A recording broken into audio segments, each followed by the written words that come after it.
Todos los países del mundo en estos momentos están reformando la educación pública. Existen dos razones para ello. La primera es económica. La gente está intentando resolver cómo podemos educar a nuestros niños para que ocupen su lugar en la economía del siglo XXI. ¿Cómo hacemos eso? Si ni siquiera podemos anticipar cómo será la economía al final de la próxima semana, como esta reciente crisis lo está demostrando. ¿Cómo hacemos eso? La segunda razón es cultural. Todos los países del mundo están intentando resolver cómo podemos educar a nuestros niños para que tengan sentido de identidad cultural, para poder legarles los genes culturales de nuestras comunidades y a la vez formar parte del proceso de globalización. ¿Cómo cuadramos ese círculo?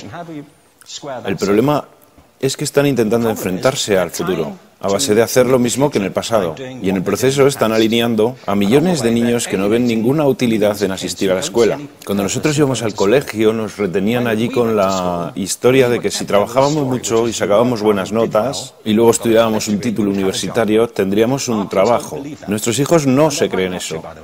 Y hacen bien, por cierto. Es mejor tener una titulación que no tenerla, pero ya no es ninguna garantía. Y especialmente no lo es si el camino hacia ella marginaliza la mayoría de cosas que tú consideras importantes acerca de ti mismo. Hay gente que dice que hay que subir los estándares, que eso sería un avance. Ah, ¿sí? Sí, lo deberíamos hacer. ¿Y por qué ibas a querer rebajarlos? No me he encontrado con ningún argumento que me convenza para bajarlos. Pero subirlos, por supuesto que habría que subirlos. El problema es que el sistema educativo actual fue diseñado, concebido y estructurado para una era diferente. Fue concebido en la cultura intelectual de la Ilustración y en las circunstancias económicas de la Revolución Industrial. Antes de la mitad del siglo XIX no había sistemas educativos públicos. En realidad no. O sea, podrías estudiar con los jesuitas si tenías dinero, pero la educación pública, pagada con los impuestos, obligatoria para todo el mundo, gratuita y a la vuelta de la esquina, era una idea revolucionaria. Y mucha gente se opuso a ello. Decían, no es posible para muchos niños pobres que están en la calle beneficiarse de la educación pública. Son incapaces de leer y escribir. ¿Por qué perder tiempo con esto? Y también se asienta sobre una serie de suposiciones sobre la estructura social y la capacidad de las personas. Fue dirigido por el imperativo económico de aquel momento, pero a lo largo de todo ello se infiltró el modelo intelectual de la mente, el cual era esencialmente la idea que la Ilustración tenía sobre la inteligencia. La auténtica inteligencia consistía en cierta capacidad para el razonamiento deductivo y un conocimiento amplio de la cultura clásica. Se podría resumir en capacidad académica. Y esta idea está fuertemente enraizada en la reserva genética de la educación pública. El creer que hay dos tipos de personas, académicas y no académicas, y la consecuencia de eso es que mucha gente brillante se creen que no lo son porque han sido evaluados siguiendo este concepto de mente. Así que tenemos dos pilares gemelos, el económico y el intelectual. Y desde mi punto de vista, este modelo ha causado caos en la vida de mucha gente. Ha habido gente que se ha beneficiado maravillosamente de él, pero la mayoría de la gente no.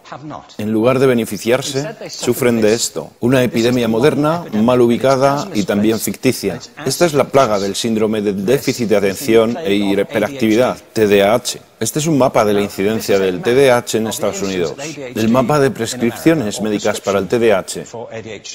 No me malinterpreten, no quiero decir que el síndrome de déficit de atención no exista. Yo no tengo la formación necesaria para ello. Sé que la amplia mayoría de psicólogos y pediatras creen que sí, pero aún es un tema a debatir. Lo que sí me consta es que no se trata de una epidemia. Estos niños están siendo medicados tan rutinariamente como a mi generación nos quitaban las amígdalas, por los mismos motivos caprichosos y por la misma razón, la moda de la medicina. Nuestros hijos están viviendo en el periodo más intensamente estimulante de la historia de la Tierra. Están siendo acosados con información y les están reclamando su atención desde todos los medios. Los ordenadores, los iPhone, las vallas publicitarias y cientos de canales de televisión. Y nosotros les penalizamos por distraerse. ¿Distraerse de qué?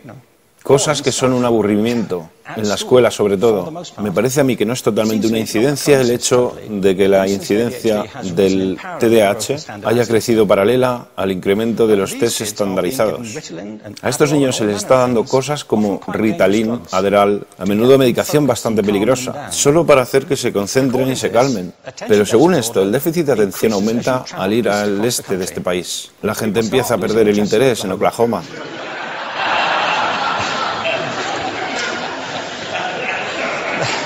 Ya casi no pueden pensar en Arkansas.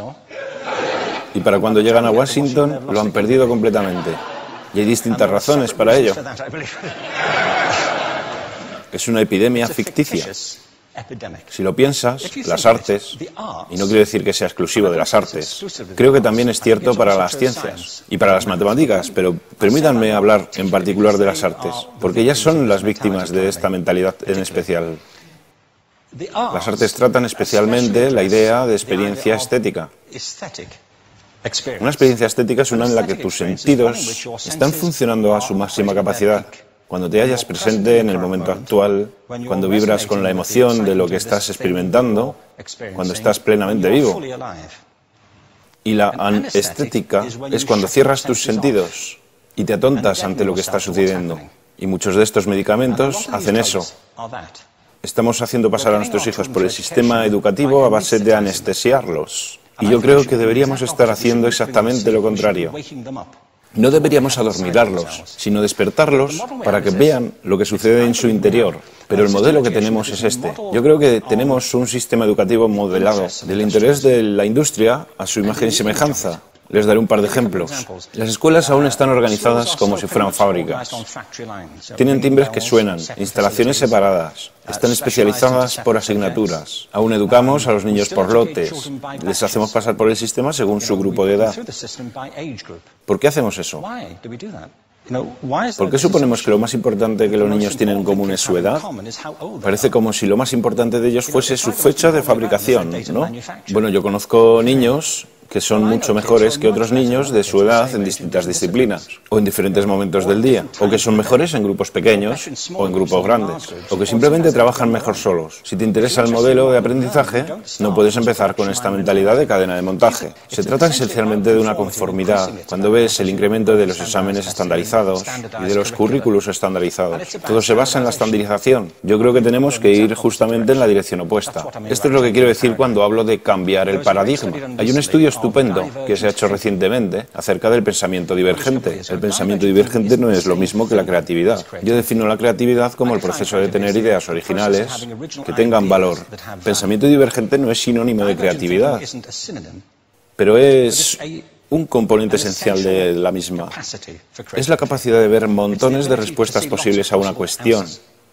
Montones de maneras diferentes de interpretar una cuestión. Pensar lateralmente, como lo llamó Edward de Bono.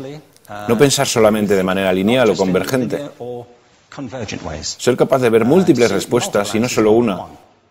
Así que yo diseñé un test para esto y voy a inventarme un ejemplo. A la gente se le puede preguntar cuántos usos se le ocurren para un clip. A la mayoría se les ocurren unos 10 o 15. A la gente que se le da bien, se le pueden ocurrir 200. Y lo hacen porque preguntan, ¿el clip podría estar hecho de goma y medir 60 metros? ¿Tiene que ser un clip tal como lo conocemos? Bueno, pues diseñé el test y lo probé con 1.500 personas. En un libro titulado Más allá del punto de ruptura, y en el protocolo del test, si superabas una puntuación determinada, se te consideraba un genio del pensamiento divergente. Así que quiero preguntarles, ¿qué porcentaje de la gente que hizo el test puntuó como genio en pensamiento divergente? Y debo decir una cosa más acerca de ellos. Eran niños de jardín de infancia. Así que, ¿qué opináis? ¿Qué porcentaje de genios?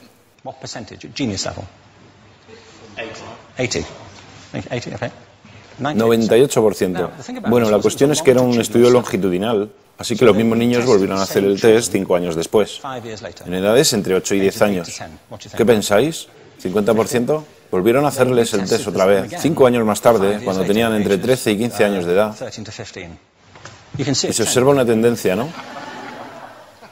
Bueno, esto nos indica algo interesante, porque se supone que tendría que ser al revés, ¿no?